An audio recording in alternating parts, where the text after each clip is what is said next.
no bantu muri tambitwega muswaya gulindiswe bujundu yawe muri tambitwega muswaya gulindiswe bujundu mugabore muri tambitwengo tukala yawe guli malere mugabore ngo tukala gulindiswe bujundu mugabore muri tambitwengo tukala yawe guli malere mugabore ngo tukala gulindiswe bujundu intusiyansi yatatu bigulindiswe Hi, we are back today with yet another video from the Southern Stars Chess-based channel. Yeah, so today we feature a lady, a female chess player raised in Monze, now lives in Mazabuka by the name of Linah Mululu. She is the elder sister to Arnold Mululu, and she actually taught him chess. And I must say that if you've ever played Linah, you agree with me that she is tough. She is strong, resilient, and you don't get to beat her just because you have a slightly positional advantage that you got maybe from the opening. She keeps everything together. She will consolidate her position. She will begin to outplay you from technique and slowly outmaneuvering you until you begin undoing yourself and losing whatever positional advantage you were enjoying, until finally she just grinds you with technique until she crushes you. And I say this from experience because I have played her before. So she played for the national team, the women national team for chess in Zambia, and this game that we're going to be looking at was played in Antananarivo, Madagascar in 2019 when she featured in the regional zone 4.5 women championship, and she was playing the white pieces against an opponent by the name of Tiana Johanna Rakotoniaina. I hope I pronounced it right. You know these names.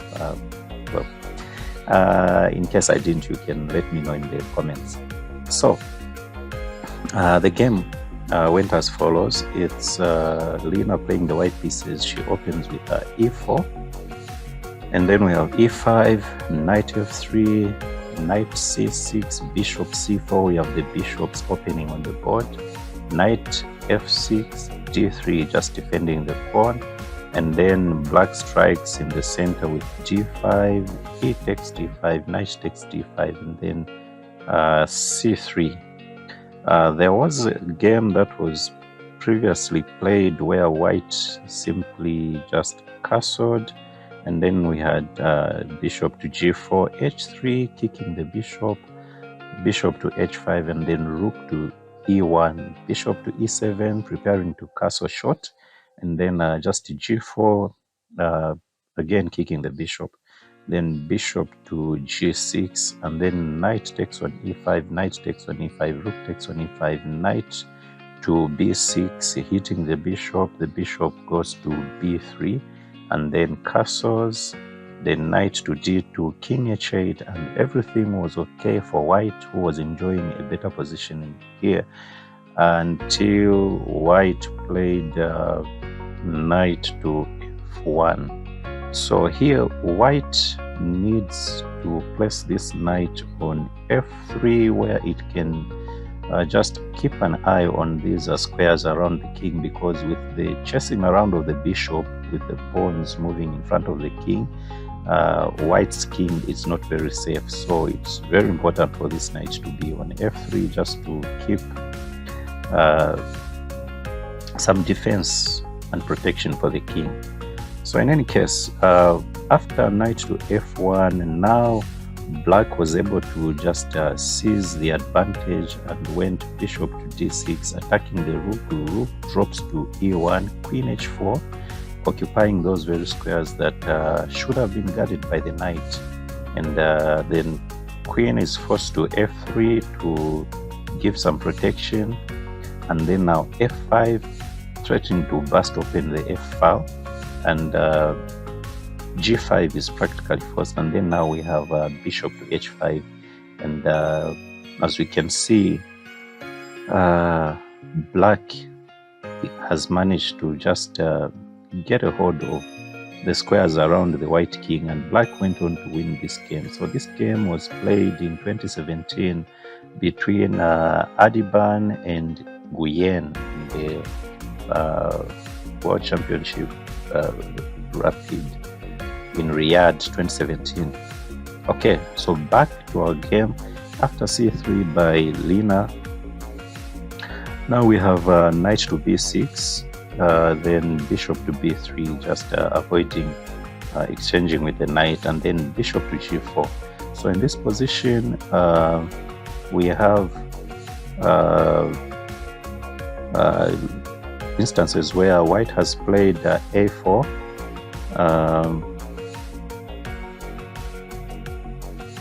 so apart from playing a4, white has also played h3 and just castles. But in the game we have knight b to d2, and with this we have a new game on the board. We have a new game, and so then what did black play here? Now we have queen d7, taking the free pawn on d3 is not really the best, because what happens next is bishop takes on f7 check, and with king takes, and then knight g5 check, then king to g6, and queen takes on g4. And this with this, black gives up their castling rights, and the king has been drawn out into the open. So this gives white a slight advantage. So in the game, after queen to d7, black is announcing the intention to castle long, and then now we have castles shot by white, and then we have castles long. So again, if instead of castling we have queen takes on d3, we have the same exact variation playing out as before. So after this opposite castling, we must also realize that usually in games where we have opposite castling, we are going to these games are characterized by like some all-out attacks that go where people just push the pawns in front of their enemy king to just burst open the position. So let's see what this game actually holds for us. So now we have queen to c2. Better was simply rook to e1.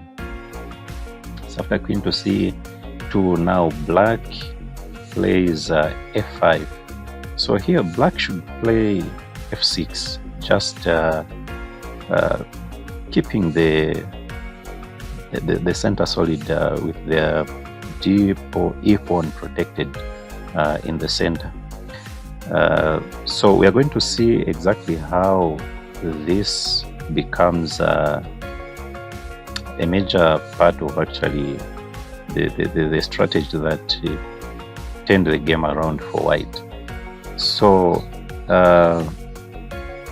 again, if queen takes on d3, we're going to have queen takes, rook takes on d3, and then now we're going to have bishop takes on f7, and this leaves black with 3 pawn islands, and the center pawn being an isolated pawn, and this gives a slight advantage to white. So the d3 pawn is not so much of a good idea to take it yet. So after f5, now we have knight to g5.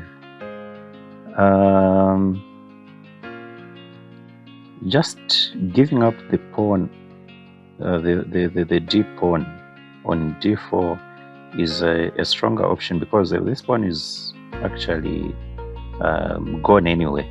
But giving it up in this way helps white to be able to open the c file, and those are very useful lines that will give him excellent piece play against the black king. So knight to g5 is followed by knight to d5, which is an okay move, and black is enjoying a better position as it is, because now again taking on d3 is not a good idea, because now this queen takes on d3 will be met by queen takes on d3, rook takes on d3, and then now knight to f7, and the action of the knight in conjunction with the bishop is going to cause some very useful discovered attack against the rook, where now this knight will be able to take black's center pawn, and after having attacked the rook and the bishop, when the rook moves to safety, now white can take the bishop and this pawn takes, and there's going to be double pawns on the g file for black, and this leaves white better. Okay, so after knight to d5, now we have rook to e1, h6 hitting the knight, knight drops to f3, rook to e8, rook to e8, and now we have bishop to a4. So here now we begin to see how on move 10, if black had played this pawn to f6, there was not going to be problems here, tactical issues, because now white is threatening to capture here, and this knight will not be able to take back because it's pinned against the queen there. So now black is forced to begin to have to defend the e pawn with heavy pieces. So what do we have in the game? Bishop to d6, just offering support for the pawn, and then now we have b4, where now the pawn is going after the c6 knight to dislodge it and begin an assault on the black king. So now we have knight to b6, better was simply king to b8. So after knight to b6, and then now we have b5 hitting the knight on c6, knight goes to d8, and then we have c4. Here white playing h3 just keeps the balance, where now we have e4, d takes, f takes, and then now h takes on g4. If rook takes on e4, then this runs into bishop to f5 and black is better. Okay, so here after h takes, now we have e takes, and then rook takes, and then knight takes on f3, and it's a balanced position. So after c4, now we have knight to e6. Okay, so but here black should try just e4, where now d takes on e4, f takes, and then knight takes. This time if rook takes, then we're going to have bishop takes f3, knight takes f3, and then we have a situation on the board where the white queen is an overloaded piece because there's two of white's pieces that are under attack and it's black to play, and the queen can only protect one, so white is losing material here. So after knight takes to e4, then bishop takes, and then g takes, and then bishop to e5 again. This is just a balanced position. So in the game, after knight to e6, now we have bishop to b2. Here it was the stronger move by white is just bishop to b3, preparing to begin advancing the a pawn, as well as just removing the bishop from the reach of the b6 knight. So in any case, we have bishop to b2, just bringing one more attacker for the pawn, which is actually the center of focus in the game. Now black plays knight to d4, which is a serious mistake, because now the game tips into white's favor. Black was slightly better. Now the game becomes white's game to lose, because now after knight here black should have simply played e4, okay, where after takes, then rook takes. If knight takes e4, then bishop takes f3, g takes, and then knight g5, okay.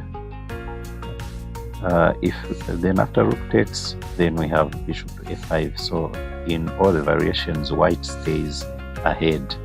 So but now with the text move, now we have bishop takes on d4. After e takes, now b3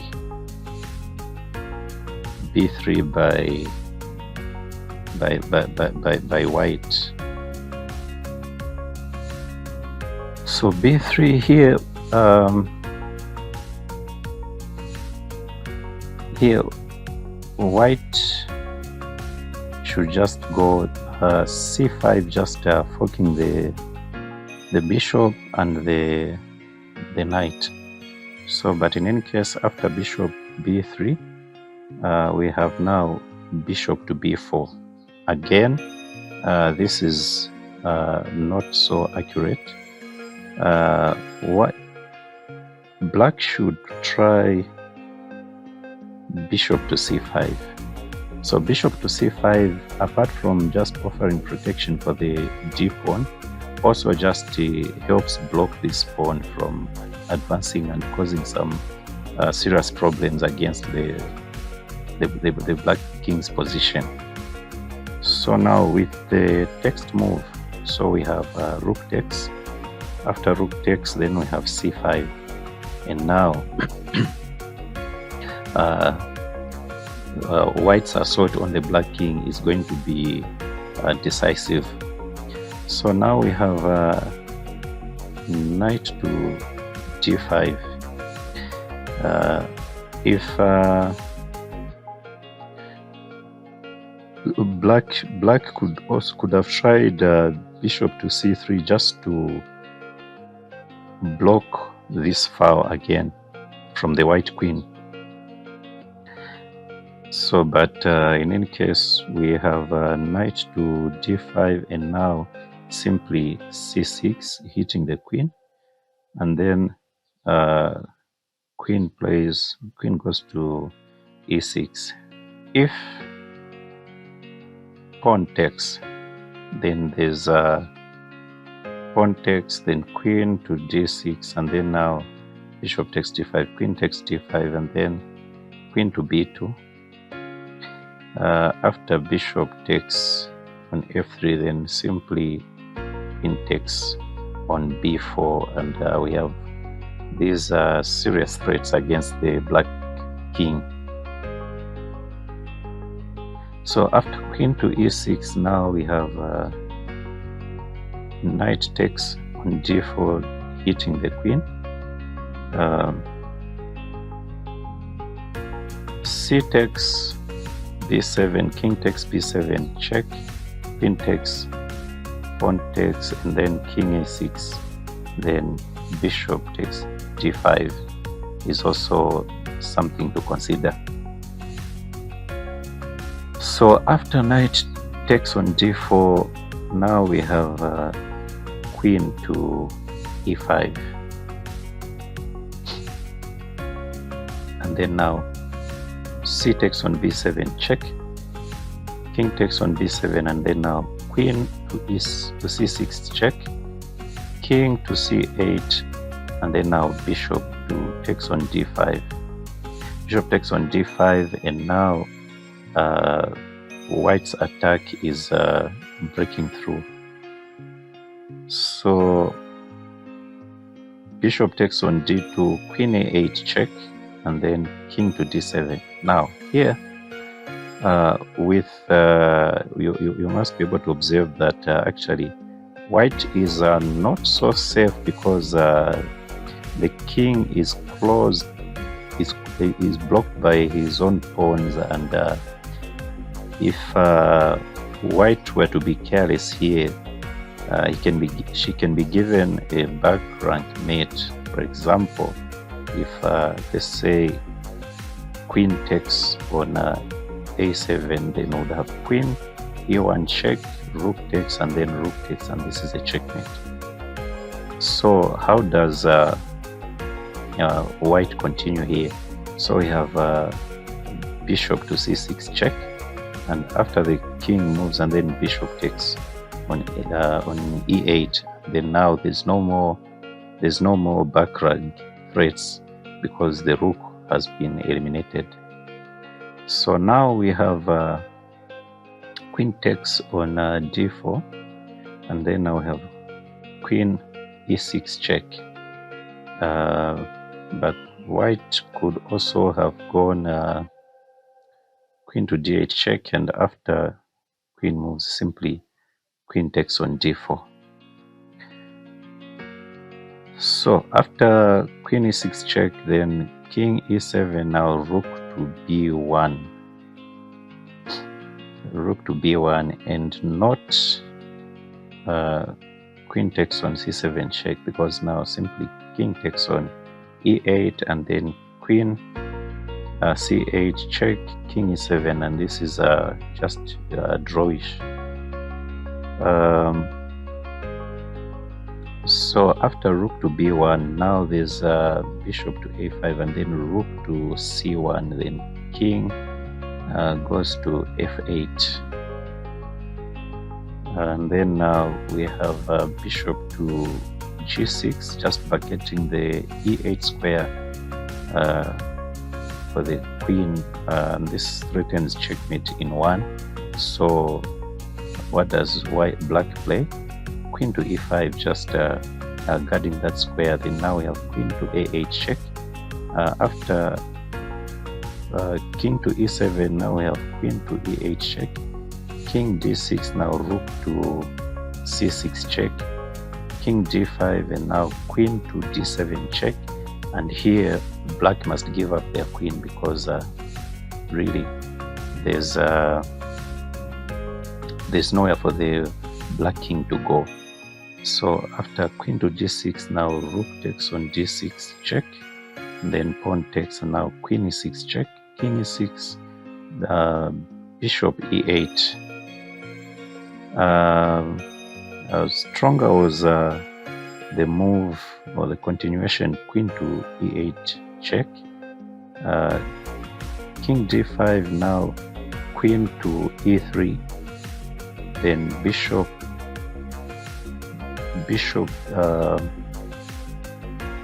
h5, bishop takes, and then after bishop g5, then just bishop f7 checkmate. So we have bishop e8, Now there's bishop to b4, d4, just now taking away the squares from the black queen to escape. White is beginning to weave a mating net. So now we have king to f6, and now b6 takes, queen takes, then bishop to a3, queen to d8 check, then king to e6, and now bishop to d7, king to f7, queen to e8 check, king to f6, now h4, again taking away another escape square for the black king.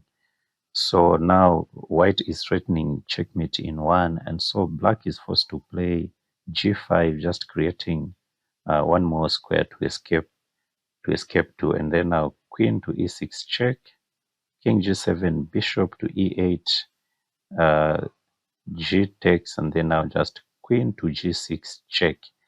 And it was in this position that Johanna resigned, because checkmate is inevitable. So I hope we have learned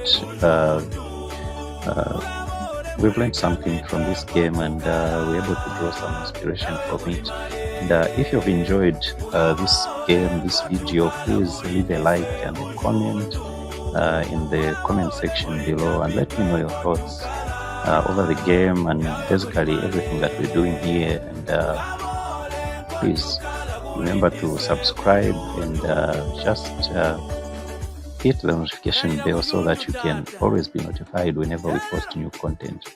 And we hope to see you soon again. And please, you can also drop me recommendations in the comment section, in case there are some particular games that you'd want me to look at for our players that are based on the southern province. So until next time, this has been Marvin for sure, as always. Thank you for watching. God bless you so much. Bye.